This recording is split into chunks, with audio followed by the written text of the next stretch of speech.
High all government job aspirants, welcome to my YouTube channel Gen Studies for government jobs. তো এখন আমরা যে টপিকটা ডিসকাস করব সেটা হচ্ছে তোমাদের পর্যায় সারণী। কারণ দেখতে পাচ্ছ এই পিরিয়ডিক টেবিল বা পর্যায় সারণী থেকে আমাদের রিসেন্টলি যে রেলের গ্রুপ ডি পরীক্ষা হচ্ছে, প্রত্যেক দিন এখান থেকে 2 থেকে 3টে প্রশ্ন তোমাদের পরীক্ষায় আসছে। এবং বিশেষ করে কোথা থেকে আসছে সেটা হচ্ছে এনসিইআরটি থেকে। এনসিইআরটি ক্লাস 10, এনসিইআরটি ক্লাস 10-এর যে টেক্সট বুক সেখান থেকে হুবহু লাইন তুলে তুলে দিচ্ছে।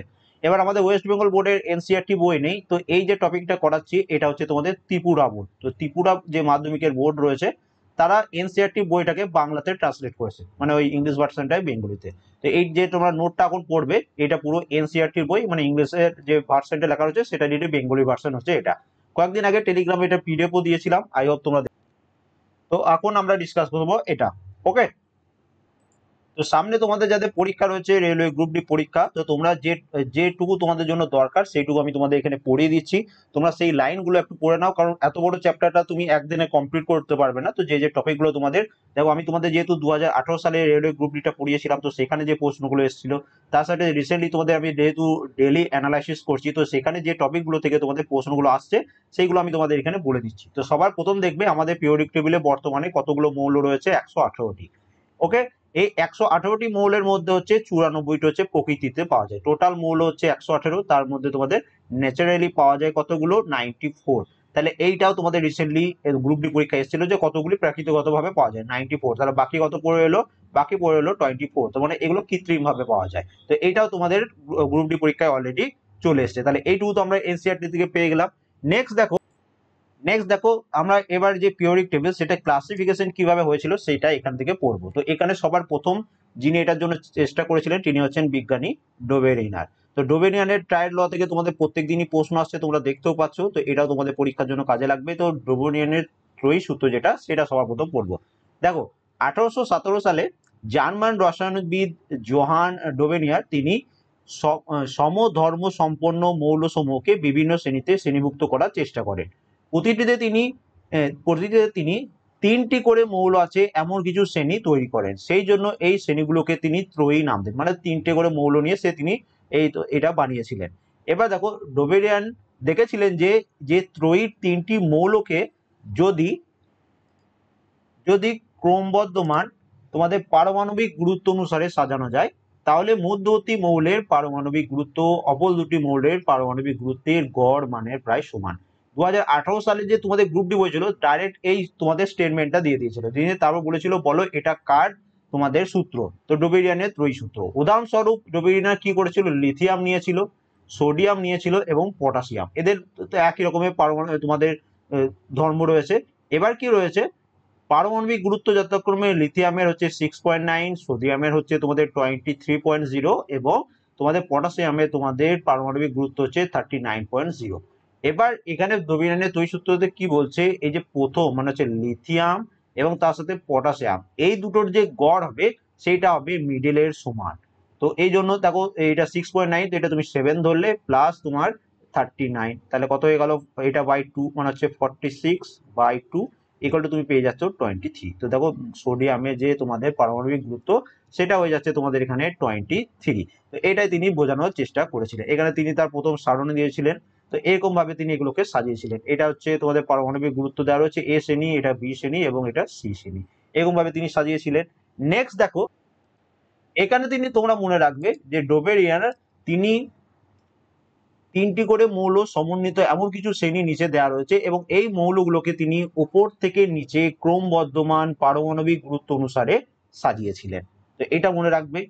এবার দেখো কি হয়েছে, এখানে কি হয়েছে দেখো যে ডোবেরিনার তিনি এই সময় জ্ঞাত মৌলগুলোর মধ্যে মাত্র 3টি ত্রয়ী চিহ্ন করতে পেরেছিলেন।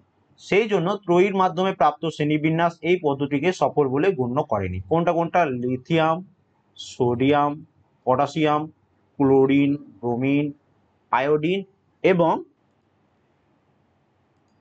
3 নম্বরটা হচ্ছে কোনটা, বা সরি এর লিথিয়াম, সোডিয়াম, পটাশিয়াম হচ্ছে প্রথম, দ্বিতীয় হচ্ছে তোমাদের ক্যালসিয়াম, স্ট্রন্টিয়াম এবং বেরিয়াম এবং থার্ড হচ্ছে ক্লোরিন, ব্রোমিন, আয়োডিন। তো তিনি এই 3টে ট্রায়াড তিনি করেছিলেন। এবার পরীক্ষায় প্রশ্ন আসতে পারে তোমাদের যে ক্লোরিন এবং আয়োডিনের সাথে যুক্ত আরেকটা বা এর মিডলে যেটা রয়েছে সেটার নাম কি, তো সেটার নাম কি করবে, ব্রোমিন। তো এইভাবে এই সবগুলোর নাম তোমাদের কিন্তু মনে রাখতে হবে এখান থেকে চলে আসছে।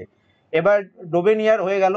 ডোবেনিয়ারের পর কে এলেন? ডোবেনিয়ারের পর যিনি সর্বপ্রথম এলেন তিনি হচ্ছে নিউল্যান্ড, এবং নিউল্যান্ডের যেখান থেকে আমাদের গ্রুপ ডি পরীক্ষায় প্রশ্ন আসছে সেটা হচ্ছে নিউল্যান্ডের অষ্টক সূত্র বা নিউল্যান্ড ল অফ অক্টেভ।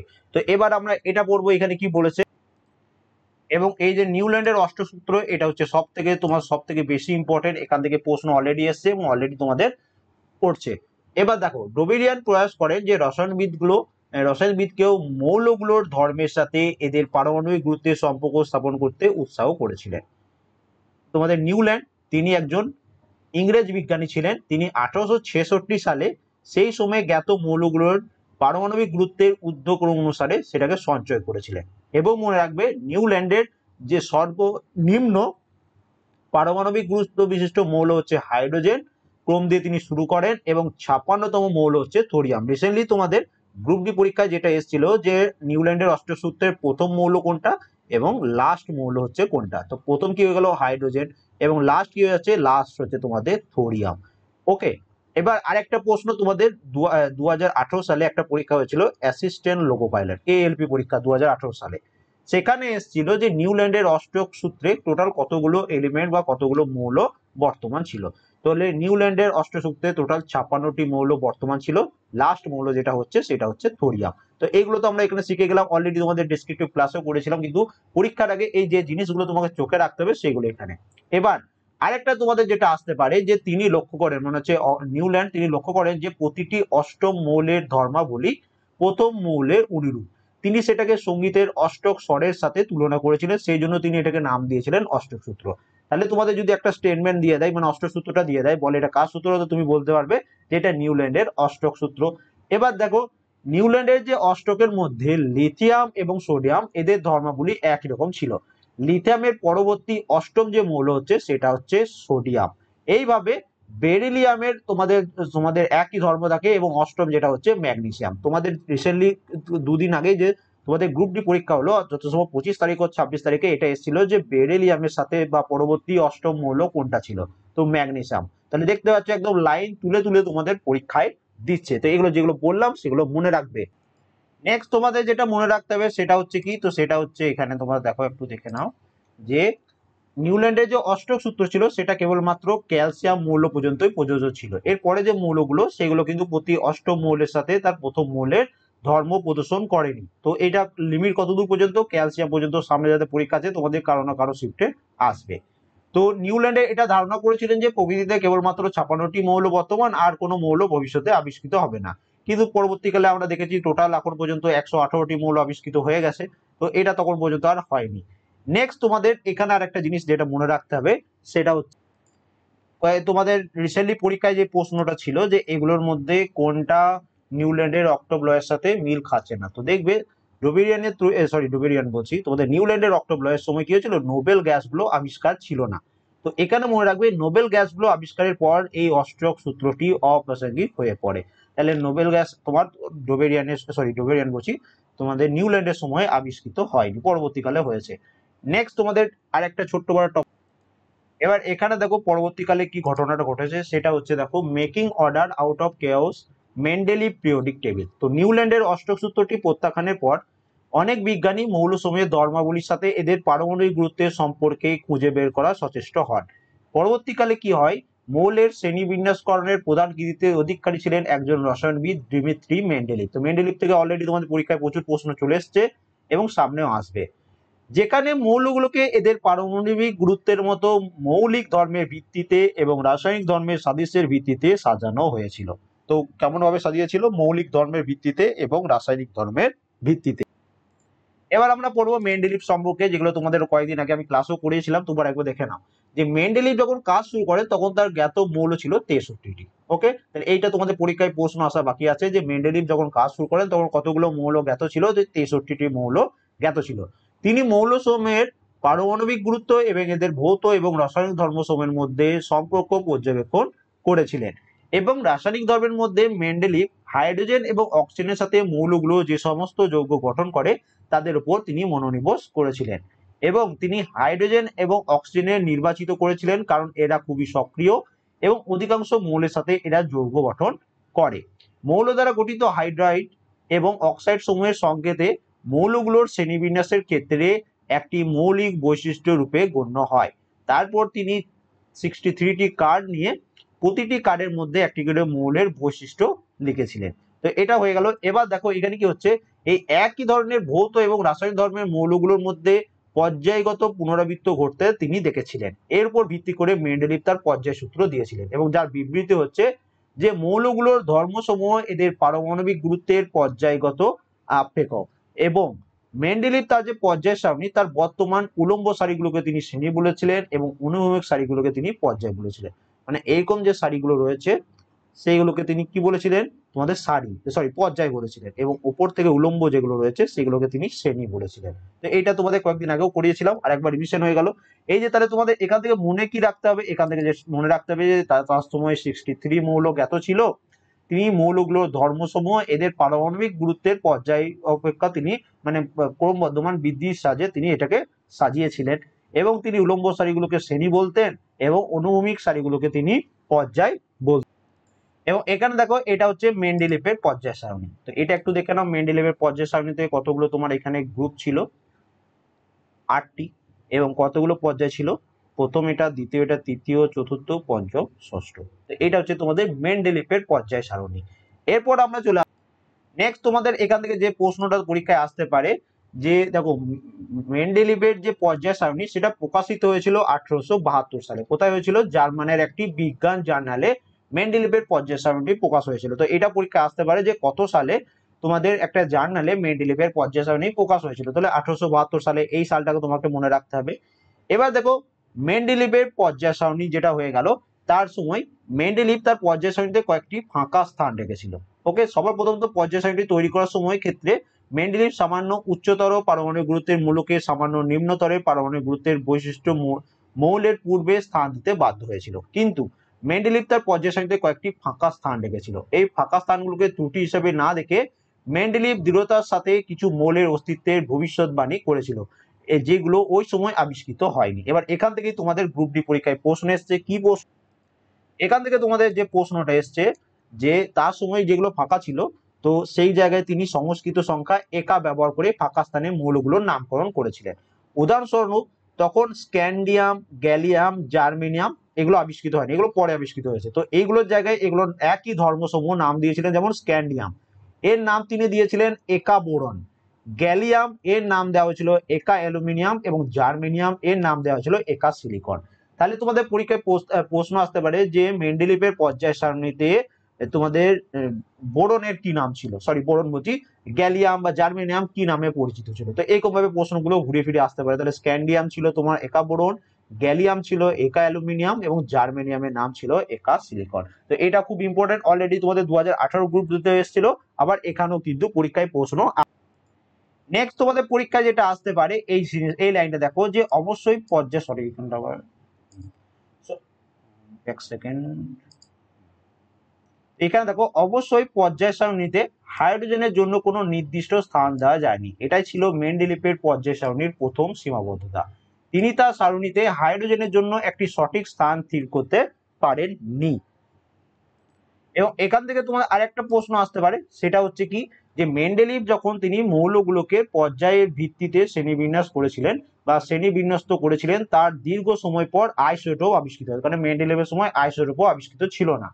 তো আইসোটোপ সম্পর্কে আমরা কি জানি যে কোনো মৌলের আইসোটোপগুলি সম রাসায়নিক ধর্ম বিশিষ্ট হয়, কিন্তু এদের পারমাণবিক গুরুত্ব কিন্তু ভিন্ন প্রকৃতির হয়ে থাকে। ফর এক্সাম্পল এখানে তোমরা দেখতে পাচ্ছ যে ক্লোরিন 35 এবং ক্লোরিন 37। তো ক্লোরিনের এই আইসোটোপ দুটি অবস্থান রয়েছে। তো পারমাণবিক গুরুত্ব ভিন্ন ভিন্ন বলে তোমরা এবার এখান থেকে পর্যায় সারণী, মেন্ডেলিভের যে পর্যায় সূত্র, এভাবে সকল মৌলের আইসোটোপ গুলোর জন্য স্থান নির্দিষ্ট করা একটা চ্যালেঞ্জের বিষয় হয়ে দাঁড়ায় মেন্ডেলিভের কাছে। এবার চলে আসছি যেখান থেকে তোমাদের পরীক্ষায় প্রশ্ন আসবে, সেটা হচ্ছে দেখো কার সম্বন্ধে, সেটা হচ্ছে আমাদের মডার্ন পিরিয়ডিক টেবিল, যেখান থেকে আমি তোমাদের বহু ক্লাস করিয়েছিলাম। তো আমাদের বর্তমানে মডার্ন পিরিয়ডিক টেবিলে টোটাল কতগুলো মৌল আমরা পড়লাম? 118টি, তার মধ্যে 94টা প্রাকৃতিকগতভাবে এবং 24টা কৃত্রিমভাবে।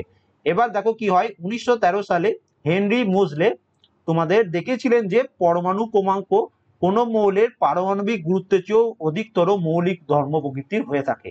তো স্বাভাবিকভাবে মেন্ডেলিভের যে পর্যায় সূত্রটি সংশোধন করা হয়েছিল এবং পরমাণুর ক্রমাঙ্কের আধুনিক পর্যায় সারণীর ভিত্তি হিসাবে এটাকে গ্রহণ করা হয়েছিল। তাহলে এখানে কি বলা হয়েছিল, আধুনিক পর্যায় সারণীর সূত্রটিতে নিম্নলিখিতভাবে বিবৃত করা হয়। মডার্ন যে পিরিয়ডিক টেবিল সেটা বিবৃতি কি, সেটা হচ্ছে মৌলের ধর্মসমূহ এদের পরমাণু ক্রমাঙ্কের পর্যায়গত আপেক্ষক এবং পরমাণু ক্রমাঙ্ক একটি পরমাণু নিউক্লিয়াসে বর্তমান মোট প্রোটন সংখ্যাকে প্রকাশ করে এবং একটি মৌল থেকে পরবর্তী মৌলে গেলে পরমাণু ক্রমাঙ্ক এক এক করে বৃদ্ধি পায়। এই কথাগুলো আমরা পুনরায় স্মরণ করি যে মৌলগুলোকে ক্রমবর্ধমান পরমাণু ক্রমাঙ্কের ভিত্তিতে সাজানো হলে যে শ্রেণীবিন্যাস পায় সেটা হচ্ছে আমাদের পরমাণু। এবং এখানে তোমাদের আরেকটা জিনিস মনে রাখতে হবে, এইখানে যে এরা পরমাণু ক্রমাঙ্ক বলছে এটাকে আমরা অ্যাটমিক নাম্বারও বলা হয়।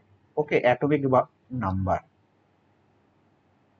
ওকে, কারণ আমরা জানি আমাদের পরীক্ষায় আমাদের অলরেডি পরীক্ষা তো এসছে যে আমাদের মডার্ন পিরিয়ডিক টেবিল কেমন ভাবে সাজানো হয়েছে, increase number of atomic number, পরমাণু সংখ্যা বৃদ্ধির ক্রম অনুসারে সাজানো হয়েছে। তো এই পরমাণু ক্রমাঙ্ক এবং তোমাদের অ্যাটমিক নাম্বার বা পরমাণু সংখ্যা দুটোই কিন্তু সেম। তো এই জিনিসটাও কিন্তু তোমরা মনে রাখবে।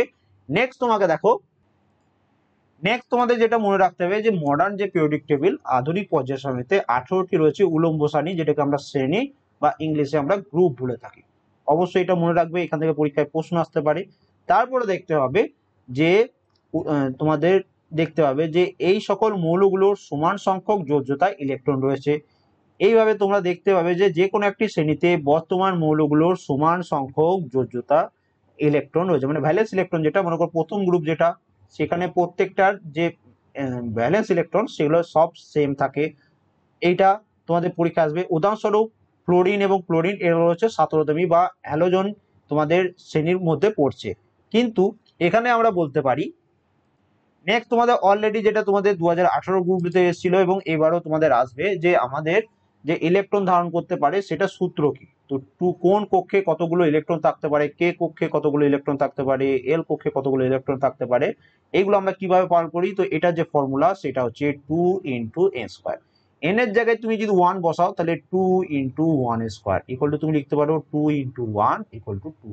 তার মানে কে কক্ষে সর্বাধিক তোমার দুটি ইলেকট্রন থাকতে পারে। তারপরে দেখো এল কক্ষ, তো এল এর জায়গায় আমি এন এর জায়গায় এখানে যে 2n² রয়েছে এর জায়গায় এন এর জায়গায় আমি 2 বসাবো, তাহলে 2 × 2² ইকুয়াল টু তুমি লিখতে পারো 2 × 2² মানে কি 4, তাই 4 দিয়ে গুণ করছো 8, 8 হচ্ছে কতগুলো এল কক্ষে সর্বাধিক ইলেকট্রন থাকতে পারে।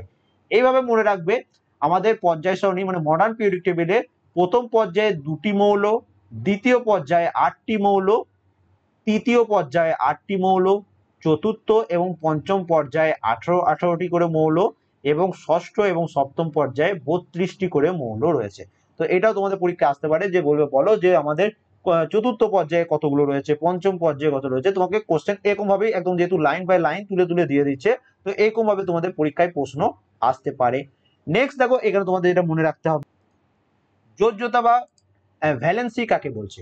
তো তোমরা জানো একটি মৌলের পরমাণুর সর্বশেষ কক্ষে বর্তমান যোজন ইলেকট্রন সংখ্যাকে তোমাদের যোজ্যতা বলা হচ্ছে। ফর এক্সাম্পল এখানে আমরা একটা পড়ে নিই সোডিয়াম, সোডিয়ামের অ্যাটমিক নাম্বার হচ্ছে কত 11। এটা যদি ইলেকট্রন কনফিগারেশন করি 2 আর 10 1, তো এটা হয়ে যাচ্ছে তোমাদের যোজ্যতা বা ভ্যালেন্সি বা যোজন ইলেকট্রন, ভ্যালেন্স ইলেকট্রন যেটাকে আমরা বলে থাকছি। নেক্সট তোমাদের এখান থেকে আর যে প্রশ্নগুলো এবার আমরা যেটা পড়বো সেটা হচ্ছে এখানে দেখতে পাচ্ছ পারমাণবিক আকার, অ্যাটমিক সাইজ, যেখান থেকে তোমাদের লাস্ট পরীক্ষাতেই তোমাদের প্রশ্ন এসেছিল। এবার এখান থেকে যে প্রশ্নটা আসতে পারে সেটা এখানে দেখবে, এখানে এই লাইনটা দেখে নাও যে একটি পর্যায় বরাবর বাম দিক থেকে ডান দিকে অগ্রসর হলে পারমাণবিক ব্যাসার্ধ ক্রম হ্রাস হয়। মনে করো এটা একটা পিরিয়ডিক টেবিল, আমি এখানে বলে দিচ্ছি এগুলো তোমাদের গ্রুপ। ওকে, এগুলো হচ্ছে পর্যায়। ওকে, তো এই পিরিয়ডিক টেবিলে তুমি যখন বাম দিক থেকে ডান দিকে যাবে, বাম দিক থেকে যখন ডান দিকে যাবে তোমার কি হবে পারমাণবিক ব্যাসার্ধ বা অ্যাটমিক রেডিয়াস বা অ্যাটমিক সাইজ যেটা সেটা কি হবে হ্রাস পাবে। এবং নিউক্লিয়াসের আধান বৃদ্ধির কারণে ইলেকট্রনগুলি প্রতিটি নিউক্লিয়াসে আকর্ষণ বল ক্রমশ বৃদ্ধি পায়, ফলে পরমাণুর আকারও হ্রাস পাবে, মানে অ্যাটমিক সাইজ যেটা সেটাও কিন্তু তোমাদের হ্রাস পাবে। তো এটা একটা মনে রাখলে। আবার দেখো আরেকটা তোমাদের যেটা মনে রাখতে হবে যে পারমাণবিক ব্যাসার্ধ শ্রেণীর নিচের দিকে ক্রমশ বৃদ্ধি পায়, মানে উপর দিক থেকে তুমি যখন নিচের দিকে যাবে তখন অ্যাটমিক রেডিয়াস বা পারমাণবিক ব্যাসার্ধ তোমাদের বৃদ্ধি পেতে থাকে। তো এই জিনিসটা মনে রাখবে, এটা অলরেডি তোমাদের আমি পড়িয়ে দিয়েছিলাম আগের যে একটা তোমাদের দেখবে এই ক্লাস করিয়েছিলাম 100টা কোশ্চেনের তোমাদের পিরিয়ডিক টেবিল থেকে, সেই ক্লাসে করে দিয়েছিলাম যতগুলো তোমাদের গ্রুপ ডি পরীক্ষায় এসেছিল। নেক্সট তোমাদের যে প্রশ্নটা আসবে এবং এসেছে সেটা আমি করে দিই, যে আমাদের পিরিয়ডিক টেবিলের বাম দিকে যেগুলো থাকে সেগুলো হয়ে থাকে কি, সেগুলো হয়ে থাকে তোমাদের ধাতু, মেটাল। ফর এক্সাম্পল সোডিয়াম ম্যাগনেসিয়ামের মতো ধাতুগুলো পর্যায় সারণীর বাম দিকে থাকে এবং সালফার ক্লোরিনের মতো অধাতুগুলি ডান দিকে থাকে। ফর এক্সাম্পল এটা হচ্ছে আমাদের পিরিয়ডিক টেবিল যদি হয়ে থাকে, তো তোমাদের এইরকম ভাবে পিরিয়ডিক টেবিল ইমেজটা এখানে নাই, তাহলে বোঝাতে সুবিধা হতো।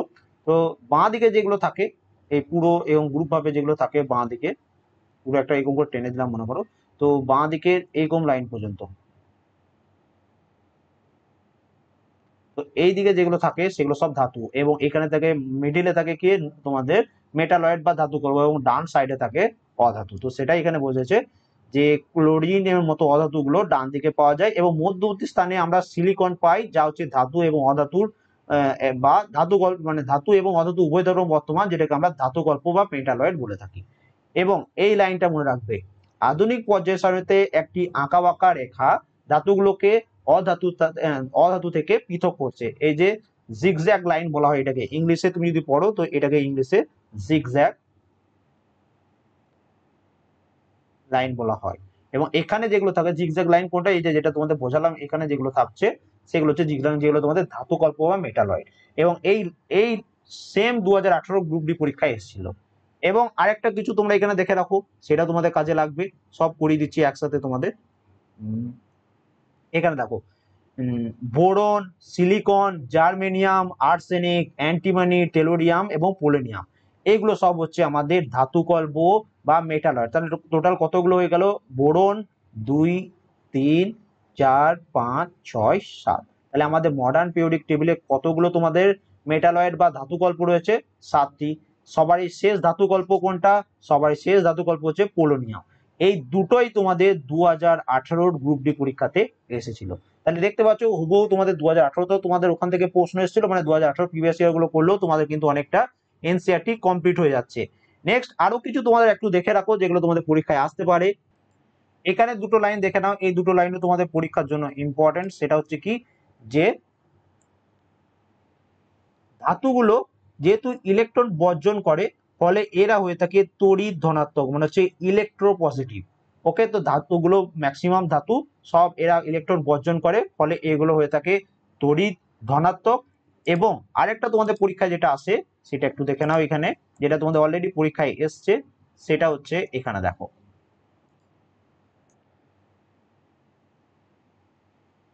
পর্যায়ের বরাবর বাম দিক থেকে তুমি যখন ডান দিকে অগ্রসর হও, ধাতব চরিত্র ক্রমশ হ্রাস পায়। আবার এটা মনে করো পিরিয়ডিক টেবিল, এগুলো আমাদের গ্রুপ এবং এগুলো আমাদের পর্যায়। তখন তো বাঁ দিকে যেগুলো থাকে এগুলো আমরা বলে দিলাম মেটাল বা ধাতু, ডান সাইডে থেকে নন মেটাল বা অধাতু। ওকে, মাঝখানে মেটালয়েড বা ধাতুকল্প থাকে। তো কোনো ধাতুর দিক থেকে যখন ডান দিকে তোমার কোনো তোমাদের এখানে দেখো, সেই জন্য পর্যায় বরাবর যখন বাম দিক থেকে ডান দিকে যাওয়া হয়, বাঁ দিক থেকে তুমি যখন ডান দিকে যাবে তখন তাদের মেটালিক চরিত্র বা ধাতব চরিত্র হ্রাস পায় এবং শ্রেণী বরাবর নিচের দিকে ক্রমশ বৃদ্ধি পায়। এই উপর থেকে তুমি যখন নিচের দিকে নামবে তোমার, সেই জন্য তখন তোমার কি বলা হয়, তোমাদের ধাতব চরিত্র বৃদ্ধি পায়। অপেক্ষাকৃত অধাতুগুলো হচ্ছে তড়িৎ ঋণাত্মক। এই যে অধাতু যেগুলো ডান সাইডে থাকে নন মেটাল গুলো, সেগুলো হচ্ছে ইলেকট্রোনেগেটিভ বা তোমাদের তড়িৎ ঋণাত্মক। এদের প্রবণতা হলো ইলেকট্রন গ্রহণ করা এবং বন্ধন তৈরি করা। তো এই ছোট্ট জিনিস এইটুকু মনে রাখবে। ফর এক্সাম্পল তড়িৎ ঋণাত্মকতার প্রবণতা থেকে লক্ষ্য করা গেছে যে যে পর্যায় সারণীর ডান পাশের উপরের দিকে অধাতুগুলোর অবস্থান রয়েছে। তো এটা মনে রাখবে। এবং মৌল দ্বারা গঠিত অক্সাইডের প্রকৃতি নির্ধারণে এই ক্রমে আমাদের যথেষ্ট সাহায্য করে। যে এখান থেকে ধ্যান রাখবে যে ধাতুগুলোর অক্সাইড ক্ষারীয় প্রকৃতির হয়, অধাতু অক্সাইড গুলো আম্লিক প্রকৃতির। বারবার এখানে তোমাদের পরীক্ষায় এসেছে,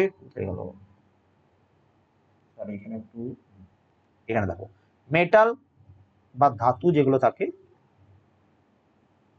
এগুলো হয়ে থাকে ক্ষারীয় প্রকৃতির, ক্ষারীয় অক্সাইড গঠন করে, ক্ষারীয় অক্সাইড গঠন করে। এবং নন মেটাল বা অধাতু যেগুলো, তো সেইগুলো কি করে, সেগুলো তোমাদের অম্লিক অক্সাইড গঠন করে। তো এই জিনিসগুলো মনে রাখলে ধাতুগুলো তোমাদের ইলেকট্রোপজিটিভ, তোমাদের অধাতুগুলো ইলেকট্রোনেগেটিভ। বাঁ দিক থেকে যত ডান দিকে যাবে তোমার তড়িৎ ধনাত্মকতা বা ইলেকট্রোপজিটিভ কমতে থাকবে, উপর থেকে যখন নিচের দিকে আসবে তখন তোমার তড়িৎ ধনাত্মকতা বাড়তে থাকবে। এবং তোমাদের ধাতু যেগুলো রয়েছে, মেটাল যেগুলো রয়েছে, এগুলো ক্ষারীয় অক্সাইড গঠন করে, এবং তোমাদের অধাতুগুলো এরা অক্সাইড যেটা গঠন করে সেটা হচ্ছে আম্লিক প্রকৃতির বা তোমাদের অম্লিক অক্সাইড গঠন করে। তো এই জিনিসগুলো ছোট্ট মনে রাখবে। টোটাল পিরিয়ডিক টেবিল এই একটা ক্লাসে করে দিলাম, যে টপিকগুলো পড়লাম এগুলো একটু মনে রাখার চেষ্টা করো। পরীক্ষা যেদিন তোমার পরীক্ষা তার আগের দিন রাতে এই ক্লাসটা একটু দেখে নিতে পারো, রিভিশন করে নেবে। এইটুকুর মধ্যেই তোমাদের সিলেবাস কমপ্লিট হয়ে গেল। আর কিন্তু এই চ্যাপ্টারে আর কোনো কিছু নেই যেগুলো তোমাদের পরীক্ষায় আসতে পারে। এবার এবং এইটা তোমাদের হচ্ছে এনসিইআরটি পিডিএফ বললাম, টেলিগ্রামে দেওয়াও ছিল। তো এখান থেকে ওরা কিছু কোশ্চেন মানে কোশ্চেন করেছে, তো কোশ্চেন গুলো তো আমাদের এখন আর প্র্যাকটিস করার টাইম নেই। তো তোমরা জাস্ট এগুলো একটু পড়ে রাখবে। ওকে, তো সমস্ত ডিটেলস আমি তোমাদের এখানে করিয়ে দিলাম, নিজেও পড়তে পারো। এটার পিডিএফ টেলিগ্রামে দেওয়া আছে, সেখান থেকে তোমরা অবশ্যই। এবং ভিডিওটা কেমন লাগলো সেটা একটু কমেন্ট করে দিও। And thank you for watching.